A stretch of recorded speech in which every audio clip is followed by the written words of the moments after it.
Welcome to Constitutionalist Politics Podcast, aka CTP. I am your host, Joseph M. Leonard, and that's Lenard. CTP is your no muss, no fuss, just me, you, and an occasional guest type podcast. Really appreciate you tuning in. As Graham Norton would say, let's get on with the show! Hello, everyone. Welcome to Books Authors Weeks, October of 2025.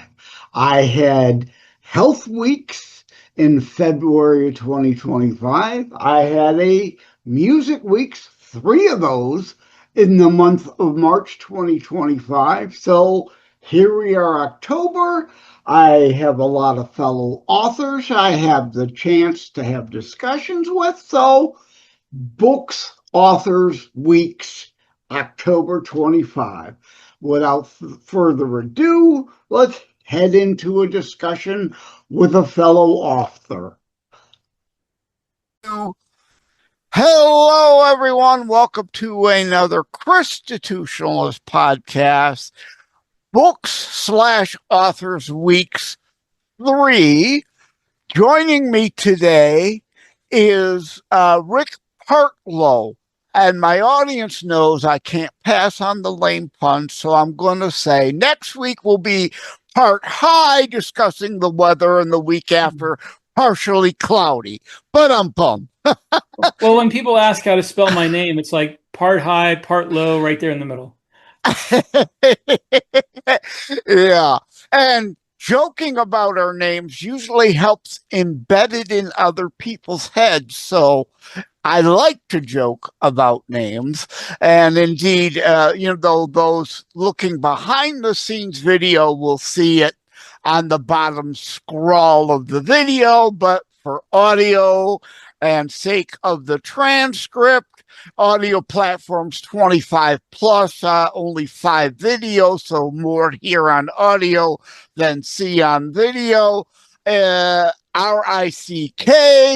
There is a K on there. It isn't short the K. And Partlow, as you would think, PARTLOW. Welcome to the show, Rick.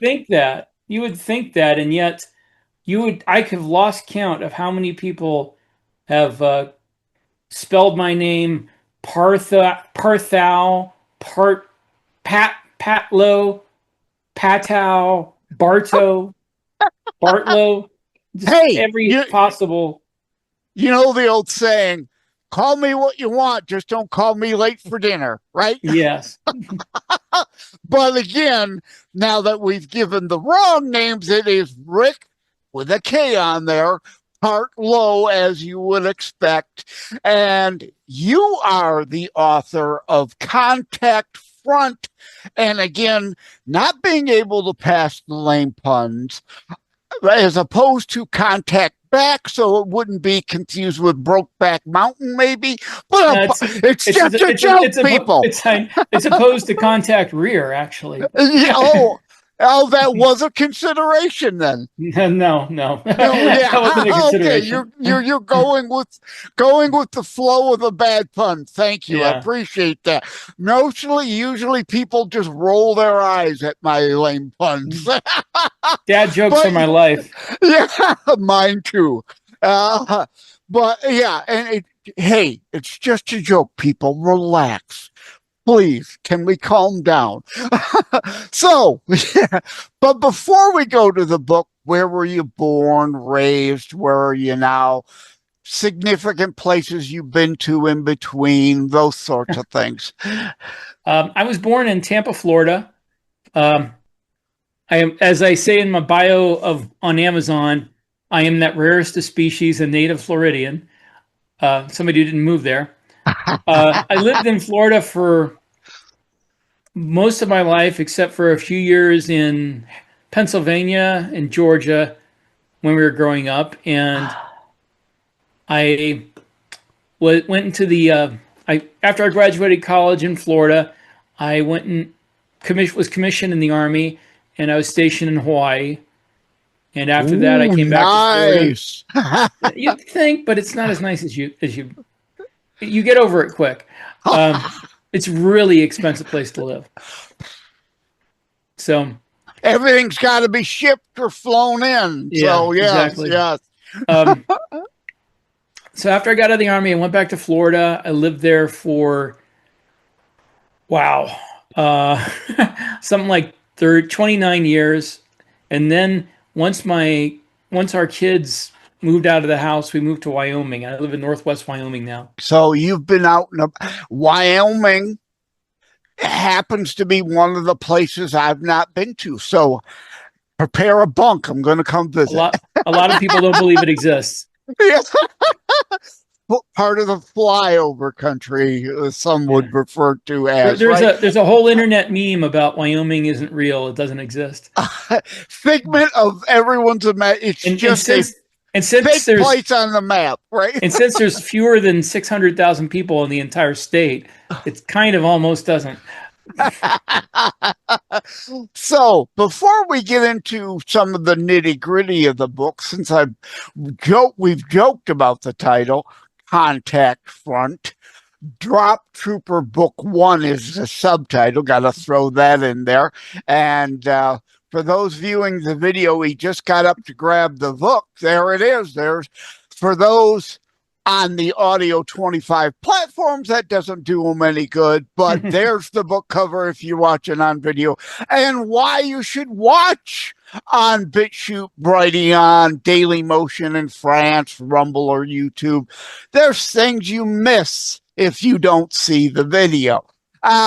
Before we go into the nitty-gritty of the book, the title, I often say to aspiring authors and covering my how to write a book and get it published, don't ever openly give away your title till it's ready to drop. And it's right.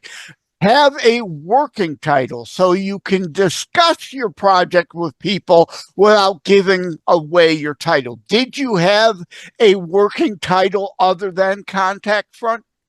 I did.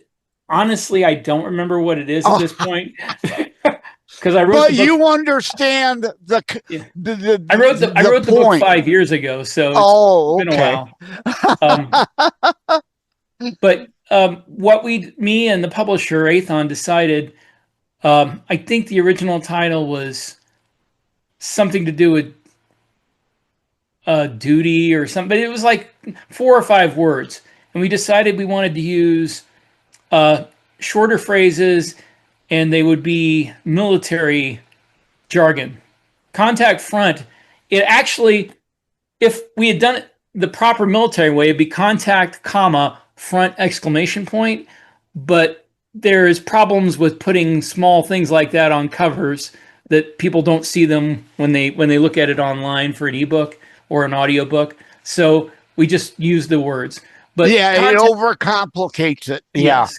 Contact Front means you have enemy contact to the front. Yep. Which contact rear would be behind, contact left, contact right. Yep. But it also, for people who don't know, for people who don't know the term, it also has like multiple meanings, like a war front, a battle front, and this is, so it's an onion. It's an onion of a title. Also, the main character has issues with trusting people. So it's a contact front would be like the people who he's supposed to trust and is having problems doing it. A confrontation in regards to those sorts of things. And yes, I mean, in war, you always want and prefer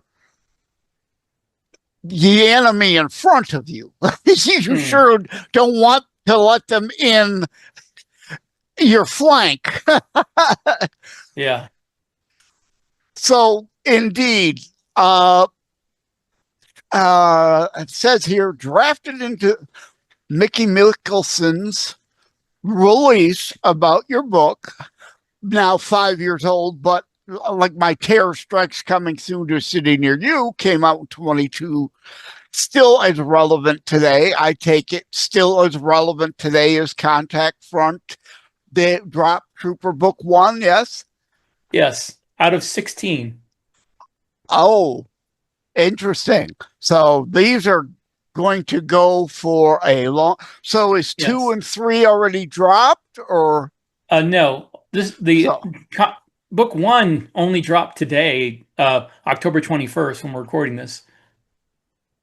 Interesting. Okay, Oh, so yeah, I guess we got to back up because you said it's 5 years old. So I wrote it 5 years ago. Yes. I got you, but it's only now. It's like Terror Strikes. I originally started it in 2006, picked it back up again in 2021, and it dropped to 22. So Well, I like it's this behind the scenes stuff for people to understand. Books just don't happen overnight, people. well, this is a complicated story because Athon Books, the people who publish this, you can see their little logo there. Yeah. Initially, Athon Books was an Amazon only publisher, which means you send them the book, they get the cover art, they do the editing, they do the formatting, they publish it on Amazon and Audible, they make an audiobook, and it's like only on Amazon, and it's on KU, Kindle Unlimited. So they published this initially in 2020, right after I finished writing it. Oh, But okay. recently, Athon acquired Vault Comics, and Vault Comics has a distribution deal with Simon & Schuster, which means that now Athon can get their books into Barnes & Noble. And they chose for the first, I think, 4 books they're going to release, my Contact Front, which was a massive hit on Amazon, and Jeff Haskell's I've had him on. Yes, first Grimm's War book, and Larry Correa's first book with Athon, Academy Outcast, and Andrew. Oh, I suck with names, and I've only heard his a few times. Andrew starts with a G. Givler, I think it's Givler. I don't remember the name of his book, but because have not met him personally, whereas I know the other 2 gentlemen personally. So those are going to be the first 4 books released in Barnes & Noble. So in one way, this book is 5 years old. In another way, it's brand new. I'm loving this behind the scenes and nitty gritty because, again, I wrote How to Write a Book and Get It Published, Hints, Tips, and Techniques for Aspiring Authors. And I love to have shows like this where there is the behind the scenes for aspiring writers. Readers who may be interested in the book may not be interested in the behind the scenes. Hopefully they didn't tune out, but so there it is for what it's worth. I think that's great. 80% of books, that number's gone up and down over the years, but the usual phrase is 80% of books are sold through Amazon. So I think it's more now, even. It probably is. It's probably closer to 90% now, like just 90%. because it's so doggone convenient. But so, well, I can tell you that Amazon is the largest bookstore in the world. Yes, and Kindle Unlimited is the second largest bookstore in the world. Go through Kindle Select. I make most of my money from Kindle Unlimited. Really? Okay. Yeah, you get paid. It was you get paid popular by the page read. enough. Yeah. So, it helps. It helps a lot if you have long series, because people who go on Kindle Unlimited will read one book, read the next book, read the next book, and if you have 16 books in this series, like I do, it's like binge watching a streaming. Exactly right. Yeah. Yes. So we have a technical term for people like that. We call them whale readers. Like whale bettors in Vegas. They're called whales. Yeah. That makes sense. That's cool. But yeah, you want to be at Barnes and Noble and Books A Million and all that. So I'm glad Athon's expanded out. But yeah, if you're going to be at one place, Kindle Direct Publishing is the one place you got to be due to the size of the potential audience. And indeed, Honestly, if you're into the nuts and bolts of publishing, I think that's a mistake that a lot of large publishers have made. Is they don't they put their books on Amazon, but they don't concentrate on marketing them there. And when people look for a book, as I said, most of them look online. Even if they're going to get a physical copy, they look online, and they will look at the reviews on Amazon. They'll look at the ranking on Amazon and see, is this popular? Do a lot of people like this? And if you're a publisher who doesn't bother to market your book on Amazon, and you have a book that's like in the 10,000s on Amazon and has maybe 100 reviews, people are going to say, oh, this must not be that good.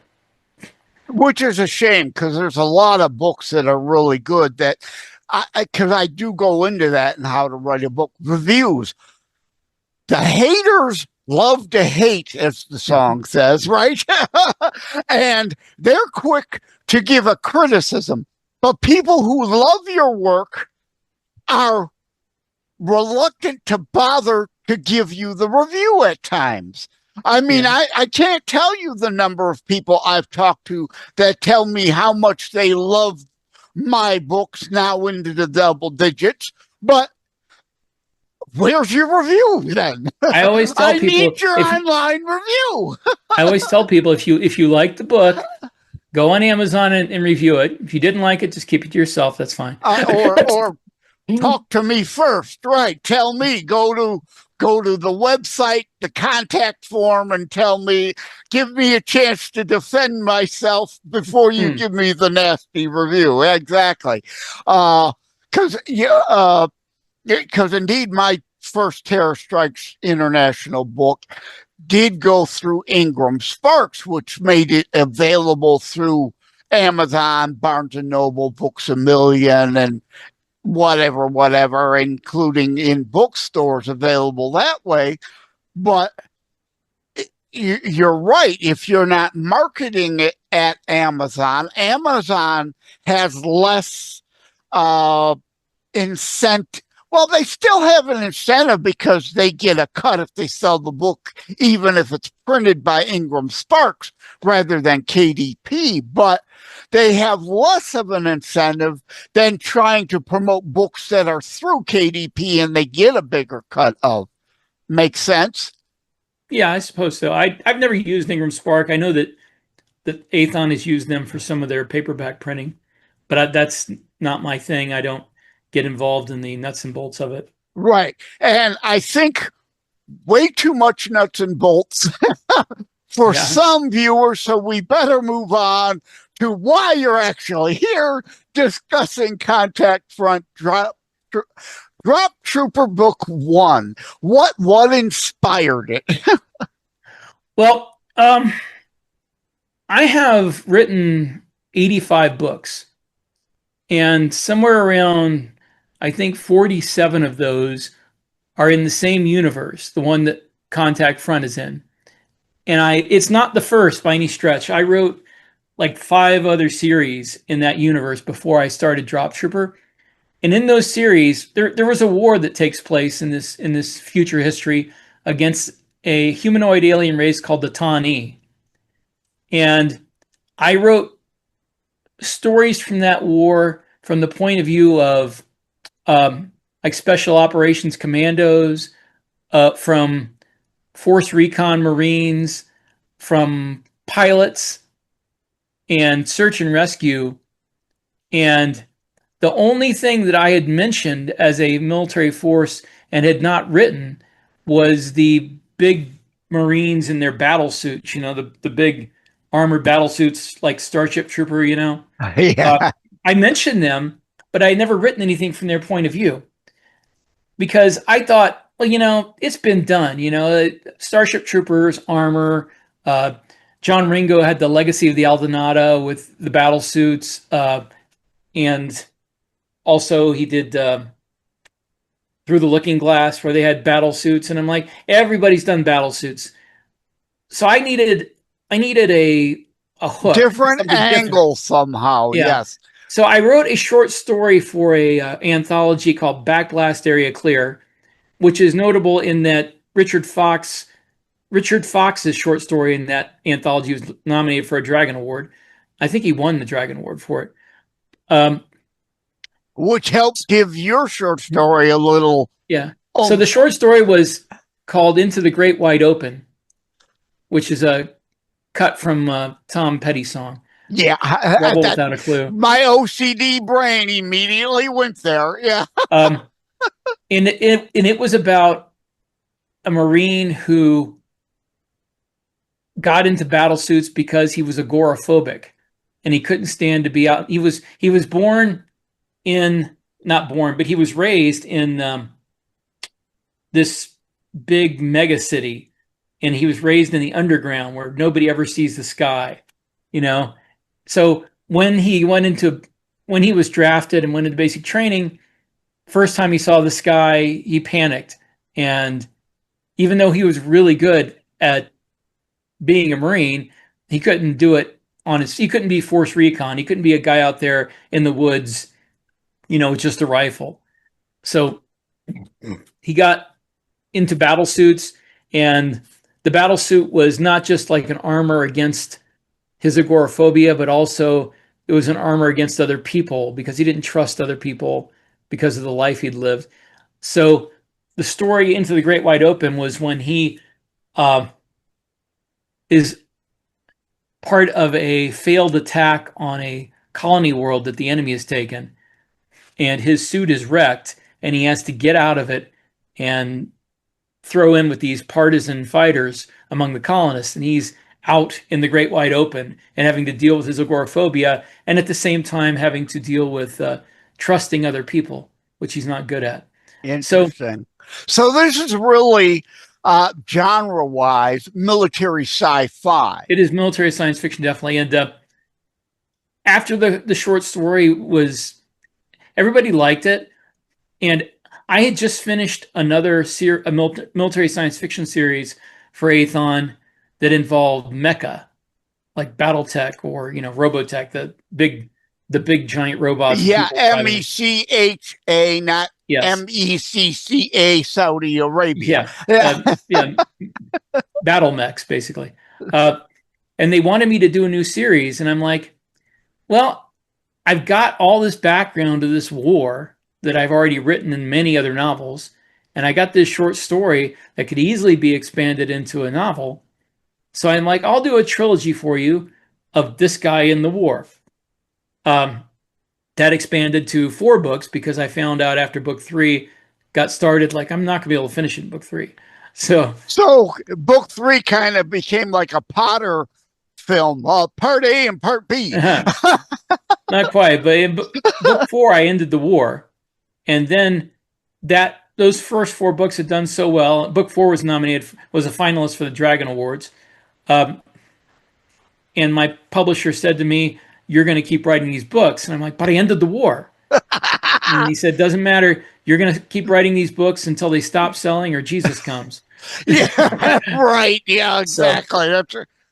So I'm sure that's what they told JK about Potter too, but she finally said, no, we're done. We're done.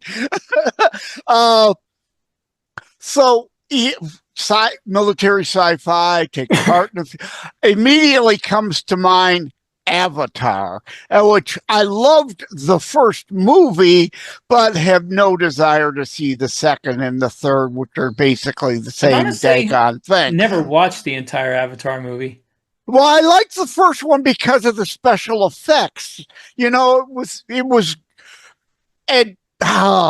advancing effects in the way they did the blue people and the avatars and whatnot. So I wanted to see it as a film devotee as opposed to this is a storyline I really want to see kind of thing. The only time I've watched Avatar at all was I was substitute teaching in a Russian language class, and their assignment for me for that day was to watch Avatar in Russian. Oh my! With subtitles, I hope. I don't remember if there's subtitles. I didn't really look at this. I don't think Didn't there pay were. much attention I to think it. I think the subtitles were in Russian. Oh. So I didn't get any of that. I just saw the special effects and they were cool, but on a little tiny TV on a cart in a, you know, Yeah, in a portable classroom. yeah, as Uh, opposed to your home TV, which is probably a lot bigger. yeah, but no, I just didn't have any interest in that in the story or the I concept. I So didn't really either. Again, I saw the movie because of the director and the what the effects potentially meant for future films as a film devotee. At any rate, back to Contact Front. uh,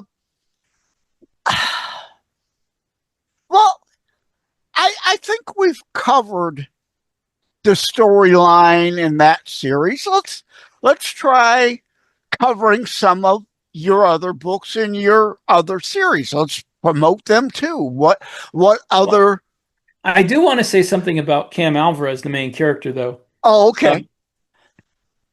He was also, I think, it's funny because this was kind of a throwaway, not throwaway, but it was like a kind of a off the cuff series, and I just did what I could to make him as interesting as possible, and so I made him this world that he's in. It's about 200 years after a nuclear war between Russia and China, which collapsed society, and the big cities that exist now basically fell into rioting and were burned down. And the survivors built these mega cities. And one of them is the city called Los Angeles, which is between where San Diego and Los Angeles is right now. So the main character of Contact Front, Cam Alvarez, was born in Tijuana. And Tijuana is a wrecked city that's that people live in the ruins. They farm on the outskirts, and the actual city part is ruled by gangs. And Pretty much like it is today. well, his mother is killed in a gang shootout in the crossfire, and his father and older brother decide that it's time to get out of there. So they try to cross the desert to Los Angeles, but they die along the way, and only he survives. He makes it to Los Angeles as a kid and is stuck in group homes because, it's hard to find anybody who'll adopt a street kid, that came in from outside the city. And he winds up in group homes where he's like poorly treated and they're run by the bullies. And he winds up running away at age 14 and becoming a street hustler, basically ripping off the gangs and like ripping off their drug deals, selling the drugs himself, keeping the money. But one of those hustles goes bad and a gang enforcer is accidentally killed while chasing him. So if you've heard of felony murder, if you're committing a crime and somebody dies, whether or not you did it, you're guilty of felony murder. So he is given the choice of what's called punitive hibernation, which is where they stick you in suspended animation for 100 years, which in 100 years means likely nobody will ever wake you up because they won't get around to it. Or he can join the Marines because we're in the middle of a war. And even though most people on Earth know nothing about it because it's so far away, we're kind of losing badly. And they are very short of cannon fodder. So they put him in the Marines. And as I said, he's an orphan who's been in group homes, been bullied, been an outcast. He's lived on the street most of his life. So he doesn't trust anybody. Everybody he's ever trusted has betrayed him. So he gets in the Marines and he's in a position where you have to trust other people. And more importantly, and harder for him, you have to be responsible for other people, which is the whole point of book one is that he learns how to trust and how to care about other people. You had already mentioned another series, but you've got so many books. I don't know where to go next, but I think we should talk about a couple of the others, I guess, before we close out. Okay. Well, the one that started the whole thing, the whole universe, was called Birthright. It's a 4-book series called Birthright. The first one's called Glory Boy, and it introduces the entire universe. It was written a long, long time ago. The first Birthright book that I wrote still was available. Still available, though. It's actually the second one in the series now because I wrote the prequel Glory Boy. But I wrote that. I started writing that when I was like 18 years old, back in the late 80s. And I finished it when I was in my late 20s, when I was trying to get trad published, had an agent and stuff.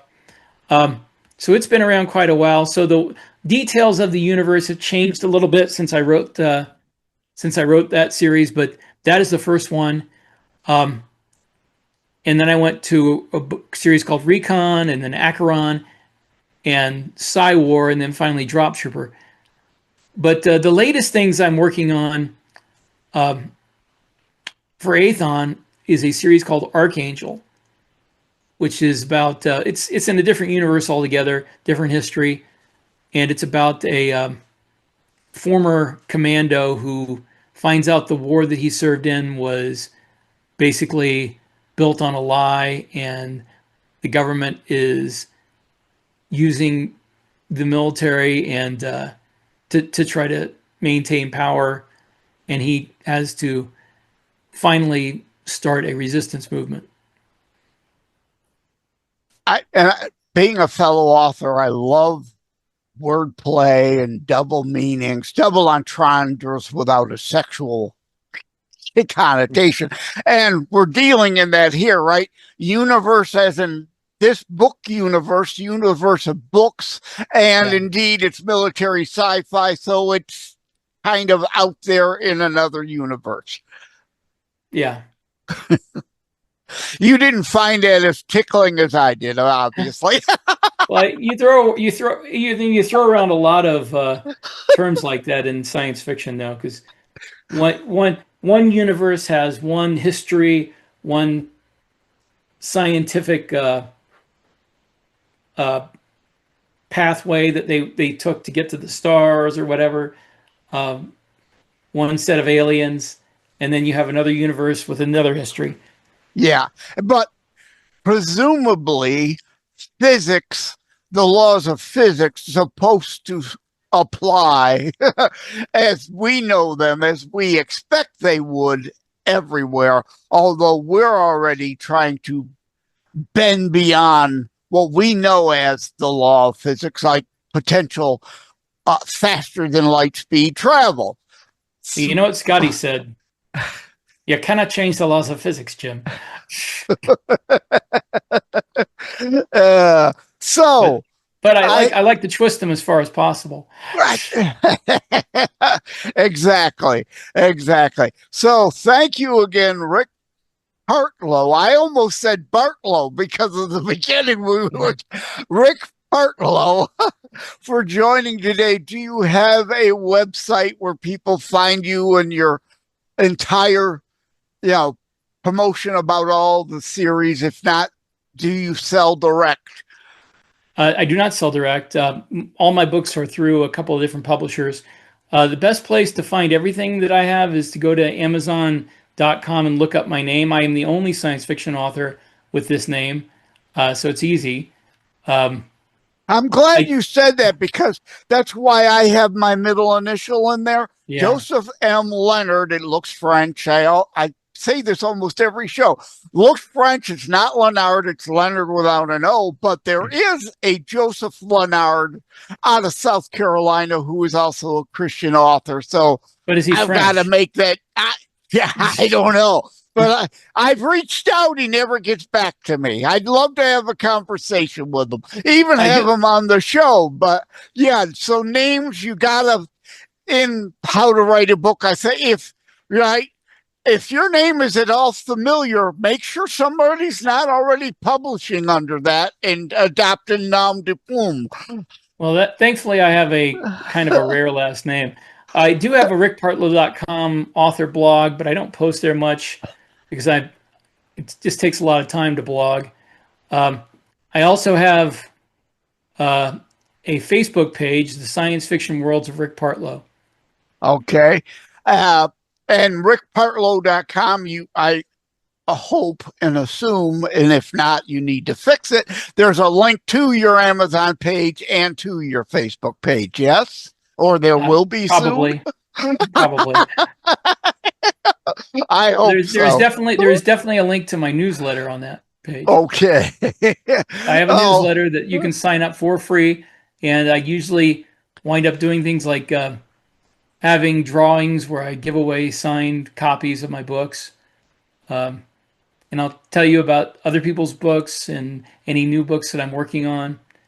So that's cool. Yeah, on my terrorstrikes.info it was up before the book was officially out, and I did, because I didn't give out the subtitle. There's 1 million books, Terror Strikes.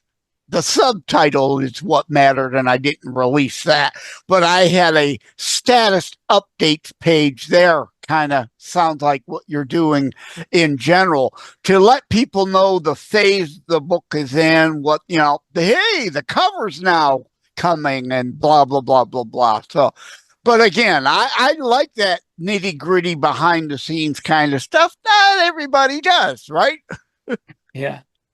All right. Thanks, Rick. Have a good day. Thank you very much for tuning in to Books. There will be several different books, authors, several different authors. Books, Authors, Weeks for October of 2025. And remember, you can check out my books at josephmleonard.us/shop. And again, Joseph M. Leonard, it looks French. It's not Leonard, it's Leonard without an O, and I have to put the middle initial in there because there is a Joseph Leonard who is also a Christian author out of South Carolina, so I have to make that distinction. And going in line with Books, Authors Weeks, I've joked as guests on other shows, I am not he is not me, and neither of us will be confused for Shakespeare. And frankly, most writers out there are not going to be confused for Shakespeare. They're not trying to be. There might be a few that, looking for that Renaissance era feel, but hey, it's a new millennia, people. Right? This is the here and now. It isn't Shakespearean Renaissance area. If you're looking for Shakespeare, reread Shakespeare. Take care. God bless. Love you all. Like and subscribe to Constitutionalist Politics Podcast and share episodes. We need your help. Thank you for having tuned in for Constitutionalist Politics Show. If you haven't already, please check out my primary internationally available book, Terror Strikes, coming soon to a city near you. Available anywhere books are sold. If you have locally run bookstores still near you, they can order it for you. And let me remind, over time, the fancy high production items will come. But for now, for starters, it's just you as a very appreciated listener by me. All substance, no fluff, just straight to key discussion points. A show that looks at a variety of topics, mostly politics, through a Christian U.S. constitutionalist lens. So again, thank you from the bottom of my heart. Take care. God bless.